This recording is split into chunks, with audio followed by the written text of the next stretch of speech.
Get ready for an outstanding entertainment program. The Jimmy Dore Show. Hey, this is Jimmy. Who's this? Jimmy, it's Mayor Pete Buttigieg. Oh, hi, Mayor Pete. It's good to hear from you, buddy. It's good to be heard from, Jimmy. I'm glad that I have a legitimate reason to call you on the phone. Yes, the rumor is that Joe Biden's going to pick you to be the ambassador to China. Jesus. That is indeed the rumor. Really? You know, Jimmy, when I wrapped up my campaign for President of the United States of America, I envisioned the second best thing to being Commander-in-Chief. And what's that? Getting as far away as humanly possible from the United States of America. And as ambassador to China, I would get to do just that. This comes at a time when the U.S.-Chinese relations are kind of fraught. Do you think you're up to the challenge? Yes, I do. Jimmy, the Chinese are an extremely proud people, which is something I've gleaned over the years from movies and television. They need to know that the United States takes them and their needs seriously. The choice of me for ambassador would do just that. Oh, really? How do you figure that, Pete? Because the only public service experience I have is that I was the mayor of a city whose Chinese equivalent, in terms of population, would be a small fishing village. I also served in the U.S. military, which China views as an imperialist war machine. My appointment to the ambassadorship could only be viewed by them as a carefully crafted insult. One so pointed and meticulous that they would have to regard it with begrudging respect. And that would be a good thing? Yes. And also, I have the honor and opportunity to press President Biden's vision and agenda overseas. What exactly is President Biden's vision and agenda, Mayor Pete? Strength, firmness, fairness, a sense of decency. Yes. Square dealing. Is he a regional bank now? Hope, change, freedom for all Americans, sandwiches. Oh, yeah, right. That's the sandwich thing. Compassion, unity, American values, strength. Oh, okay, you already said strength. Mayor Pete, are you saying that spewing meaningless platitudes is really all there is to Joe Biden's vision? Yes, I am. Well, if in order to spread his agenda, Biden needs someone who's good at talking a lot but saying nothing of substance, you are definitely the guy for that job. Thank you. Thank you, Jimmy. I truly appreciate that. What are you going to do to prepare for your sojourn to China? Well, Jimmy, I'm happy to inform you that in South Bend, Indiana, we have our very own P.F. Chang's. And Chasten and I will be going there for dinner. Shit. And we will be returning there for dinner until we have tried every single item on the menu. Jesus. And that is my pledge to you, the American citizen. Impressive. And because I have always been thorough in my research, we will then do the Cheesecake Factory and try all of the Asian offerings on that menu. Oh, hey, Jesus Christ. Hey, get the Bang Bang chicken and shrimp. It's delicious. You'll thank me later, Pete. Huh. Bang Bang chicken and shrimp. Interesting. Jimmy, you are clearly a very educated and cultured man. That's why it's always a pleasure to talk to you. Now, I must go attend to my duties. But until next time, Jimmy, ni hao. That means hello. Yes, it does. Establishment media sucks. All gaslighting, so good luck. Bullshit we can't afford. Why he's fomenting this? Oh, watch and see as his jack off the medium speeds and jumps the medium and hits him head on. It's the Jimmy Dore Show. Hey, everybody, welcome to this week's Jimmy Dore Show. Let's get to the jokes before we get to the jokes. Hey, the Democratic-controlled House just passed Trump's war budget by a veto-proof margin. I guess that's what Biden meant when he pledged 100 million shots in 100 days. Am I right? The Pentagon, this is true, the Pentagon revealed it's all set to administer the first 40,000 doses of COVID vaccines as soon as they can figure out how to deliver something without killing a nearby wedding party. Hey, I swear if I have to listen one more time to Donald Trump complain that the 2020 election was rigged, I'm going to have to do the same for all the times Hillary Clinton said 2016 was rigged. Universal just bought Bob Dylan's catalog of songs for $300 million. But the singer says he's still going to keep his leopard skin pillbox hat.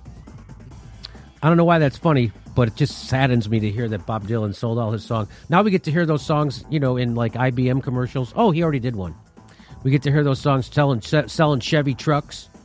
A hard rain is going to fall. That's going to be for Chevy trucks. Yeah.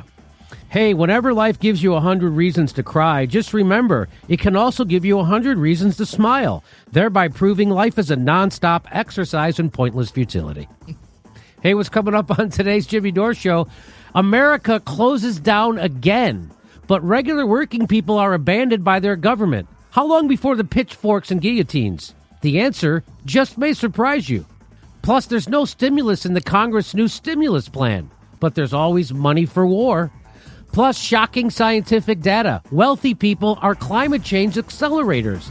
And Joe Biden's conflict of interest cabinet just got more conflict of interest. Plus, we got phone calls from Pete Buttigieg, Joe Biden, and Matthew McConaughey. That's today on the Jimmy Dore Show.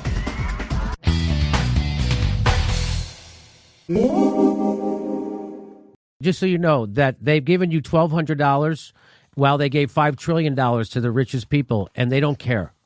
And other countries aren't doing this, okay? And I'm going to show you what CNN, their business guy, has to say about this. But first, I want to show you this. This is what other countries are doing during this coronavirus. When they tell you to shut down your business, they pay your payroll for your company. So there isn't stress. Nobody gets screwed. And there isn't going to be social unrest. In Japan, they're paying 100%. 100% of the businesses, 80% for large firms. Netherlands, Norway, Germany, France, Italy, UK, Canada. The United States paying 0%. All these other countries, 75, 80, 85, 87, 90, 100% of they're paying people's payrolls. United States, 0. And they're not giving you a stimulus. And 14 million people lost their health care. 40 million people lost their jobs. 60% of the businesses that close are permanent. And 19 million people are on the brink of eviction December 31st. And here is what the CNN business guy said about stimulus. Protection, a huge priority for McConnell. I want to ask you about Bernie Sanders and other progressives that are not happy with this stimulus package because it does not include stimulus checks. The same actually goes for Republican Josh Hawley of Missouri. But would that idea have enough impact on the economy that it would lead to ultimately spiking this bill altogether, do you think?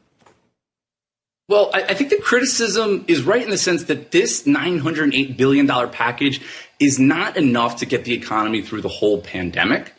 And what's interesting is, as you mentioned, it's not just from the left. We heard Senator Josh Hawley say that he told President Trump that he thinks Trump should veto the whole thing if stimulus checks are not included. But, the economists that I'm talking to, they say, listen, we don't know that stimulus checks are really needed right now. The economist he's talking to? Who are you talking to, Larry Kudlow? Who are you talking to, Ebenezer Scrooge? The economists you're talking to right now? The economists you're talking to right now? Who are they?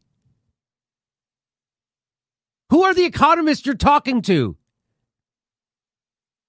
The economists he's talking to say we don't need a stimulus check right now.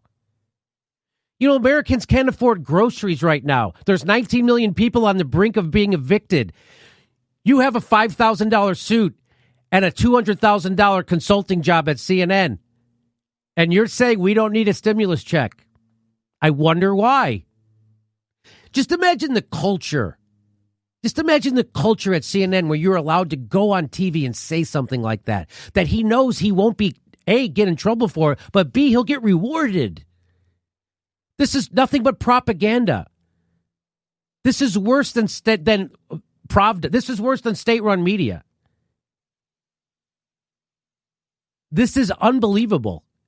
You want to hear him again? I'll play it for you. They say, listen, we don't know that stimulus checks are really needed right now. A lot of Americans would probably just save that money rather than spend it. Why would they save money? Americans would save that. There are 19 million people on the brink of being evicted right now. They'd probably just save it. 14, 15 million people lost their health care. They'd probably just save it. This is the kind of... And nothing will happen to his career. He'll get a raise after this. He's going to fail up. I wouldn't be surprised if he's not a member of Biden's cabinet soon. And there's a lot of really good stuff in this package, including extending the unemployment benefits that I was talking about earlier, forgivable loans for small businesses, state and local aid from the federal government. And so, you don't want to just kill the whole bill because of that single issue. I mean, it's like if your house was on fire, you wouldn't turn away the one fire truck that comes up just because you think two are needed. You would take the help and hope to get some more. Yeah, like if that fire truck shows up to your house when it's on fire, and it shows up with nothing but gasoline in it to spray on your house, you take it. Because it's wet, I guess. You can't let the perfect get in the way of the useless. So the media is part of the ruling class. Do you understand? Do you see the problem here? Do you see why we have a show? Do you see why we have a show? Why I don't have an MSNBC contract or a CNN contract? Why they don't even allow me on CNN? They don't even allow me on MSNBC? Do you see why they don't allow anybody on like this ever? They'll never let a progressive on MSNBC talk about the war. CNN will never let... Do you think they'd have on... Who's our favorite economist? Dr. Stephanie Kelton? No, the guy. Oh, Mark Blythe? Richard Wolff. Oh. Are you talking to Richard Wolff, the economist you're talking? I'm going to guess that's not one of the economists you talk to. Mm-mm.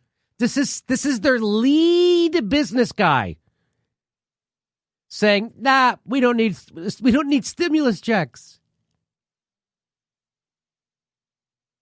Yeah, that's the idea. You can't let perfect get in the way of helpful or just good. Matt Egan, or CNN shit. Business. Yeah, or shit. You can't let perfect get in the way of absolutely useless. They're all in agreement. Every panel is like that. They're all in agreement on some horrible idea. The last time I showed you a 3-person panel at CNN, they were all in agreement that pulling troops out of Afghanistan was a bad idea. That's CNN. More right-wing than Fox. And by the way, is that the male face of... That's the male Karen, if there ever was one. Am I right? Oh, well, that's totally the face of Smugnorant.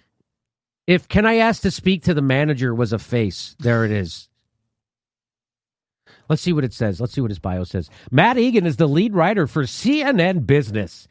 He provides analysis on the day's biggest business stories, covering everything from Wall Street and the stock market to energy. Egan also tweets throughout the day at the latest market moves and corporate news. So he has no accomplishments, none. He was just handed this job. He has no accomplishments. Well, if you notice, he's only covering concepts, not people. Right. He doesn't understand the needs of people. Right. He only understands capitalism and the market. Not one accomplishment. You'd think they would list something he did of note. I'm relieved he didn't include Happy Father. Nothing. Yeah. Yeah. Proud daddy. Proud father and husband. Hey, fuck